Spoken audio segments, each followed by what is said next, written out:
Sinoči takle čas ste bili tukaj v našem studiu, pa se ni vedelo še nič, kdo bo kandidiral, ali bo Cigler Kralj, ali vi. Kdaj se je torej zgodila ta podpora, ta dogovor in kako ste prišli do SDS-a? Neposredno pred samo sejo in jaz sem vam tudi včeraj povedal, da se zares ne ve nekdo nekaj nekako in da bomo v tem sredinskem trojčku dogovorili. Obenem sem povedal, da ste mi mediji dali dobro idejo. To idejo smo mi izkoristili, ker se je izkazalo, da je edina optimalna in dobra varianta, da naredi parlament v tem momentu funkcionalen. Mi ga pa potrebujemo glede na polarizacijo trenutne družbe in pa glede na geopolitično situacijo v svetu. Kaj je pa v tem trenutku dobro za stranko Resnica? Ne gre za to, kaj je dobro za stranko Resnica, ampak kaj je dobro za ljudi. In to je to, da parlament funkcionira in da lahko obravnavamo vsebino. Vsebina je pa tudi ta, katero smo predlagali kot zakon in ki upamo, da bo kmalu sprejeta. Se pravi, da omogočimo dobro življenje ljudem, podjetnikom, upokojencem, študentom in pa socialno ranljivim. Za podporo druge najmočnejše stranke in Janeza Janše sem vas nenazadnje vprašala tudi zato, ker ko ste danes poslušali razpravo, je bilo rečenih kar nekaj pikrih na ta račun. Če citiram eno, Državni zbor je tako dobil predsednika, ki so ga izvolili prav tisti, proti katerim je nekoč protestiral. Kako razlagate to navezo, ki se je zgodila, in podporo druge najmočnejše stranke? Naj se zahvalim vsem poslankam in poslancem, ki so glasovali zame. Obenem se zahvaljujem vsem, ki so izrazili tudi kakšno kritično pripombo, zaradi tega, ker vem, kje se pa zdaj v tem momentu tudi jaz moram popraviti. Definitivno pa želim biti predsednik vseh poslank in poslancev, ne glede na danes izrečena mnenja. Ampak, če ste pogledali po Državnem zboru, ste videli, da ko ste bili izvoljeni, del Državnega zbora ni ploskal.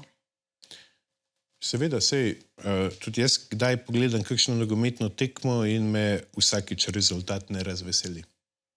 Ali gre trenutna situacija in naveza, ki je izvolila vas, v smer izvolitve tudi desno-sredinske vlade?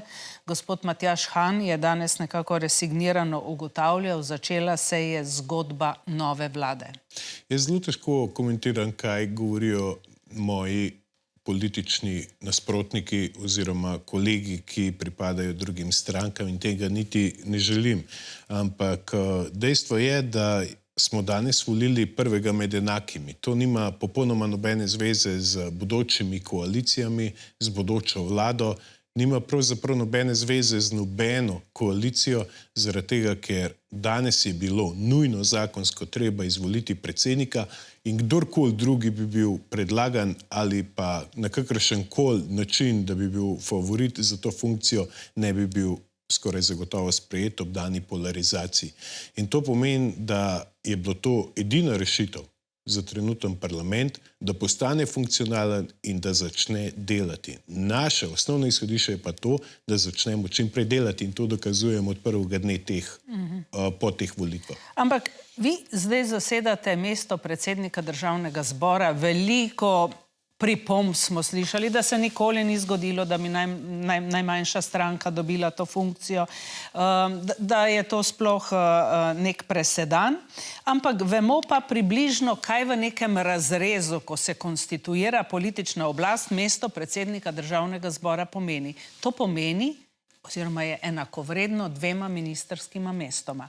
So s tem ambicije poslanske skupine Resnica zaprte, ko ste vi postali predsednik Državnega zbora in dejansko ne boste sodelovali v koaliciji Janeza Janše ali Roberta Goloba, kot ste vedno govorili? Pa ne zaradi tega, ker bi neko mesto pretvarjalo ali pa bi se po vagi merilo z nekimi drugimi mesti, ker nam funkcije ne pomenijo nič. Nismo zaradi tega v politiki, naše poslanstvo je dati moč ljudem in to neprestano kažemo.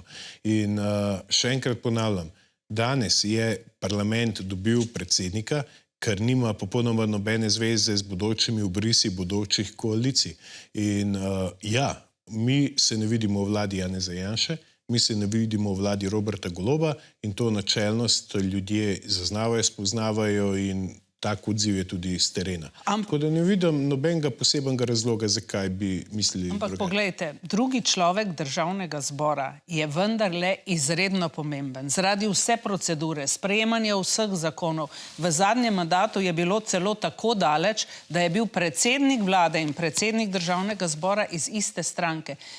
Tudi vi boste morali vzpostaviti neko korelacijo, bodisi z levo ali z desno vlado. In recimo zanima me, če bo naslednjič še sklical kakšne pogovore dr. Robert Golob in vam ponujal projektno sodelovanje, je zdaj za vas, ker vas niso podprli, ta zgodba končana? Absolutno ne. Še enkrat poudarjam in tudi moj danes ta govor, ki je bil, bi rekel, neposredno po volitvah, je kazal na to, da mi želimo vzpostaviti nek most med tem levim in desnim blokom.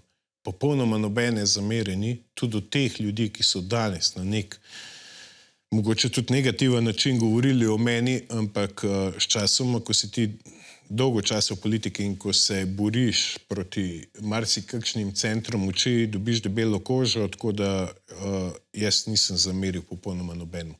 Pogovarjal se bom z obema stranema, naše izhodišče pa je jasno. Naj se preštejejo, naj pridejo z predlogom na plan in naj uskladijo programske izhodišča z našim izhodiščem. Takrat bo vse ok. Zdaj ste rekli nekako tako v stilu, jaz bom pozabil, ampak dejstvo je, da so na vaš račun povedali kar nekaj krepkih. Ko so naštevali prejšnje predsednike državnega zbora, od Mirana Potrča, Franceta Bučarja, so hoteli seveda povedati, da vi za njih niste v tem rangu. In ob tem so spomnili tudi na vašo preteklost, ki je kar dvakrat prišla v neko navzkrižje z zakonom. Takrat Luki Mescu, ki je o tem govoril, niste odgovarjali nič. In imate tukaj kaj zapovedati. Kaj ste pravzaprav mislili, ko ste rekli, da morate še pri sebi nekaj razdelati? Ali nam zdaj obljubljate drugega Zorana Stevanovića? Absolutno ne. Zoran Stevanović bo vedno ostal tak, je in originalen. Ampak Luka Mesec je govoril o dogodkih izpred 25 let, katere sem jaz ne nazadnje priznal.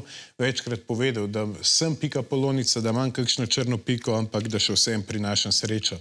Obenem sem večkrat povedal, da moje stvari so bile popolnoma tako minorne, da če bi dejansko ljudje poznali vsebino vseh teh zadev, da bi se krepko nasmejali in da so tako dolgo nazaj, da se jih tudi jaz sam ne spomnim več. Ampak za vse, kar sem jaz kadarkoli v življenju naredil, v špiču, kakorkoli že to smatrate, sem odgovarjal, zaradi tega, ker sem sam sebi načeloma vedno povzročil škodo. In če želite, evo, priznavam, sem bil vedno sam sebi največji sovražnik. Nikogar nisem oškodoval, nikoli v življenju in nikdar ne bom.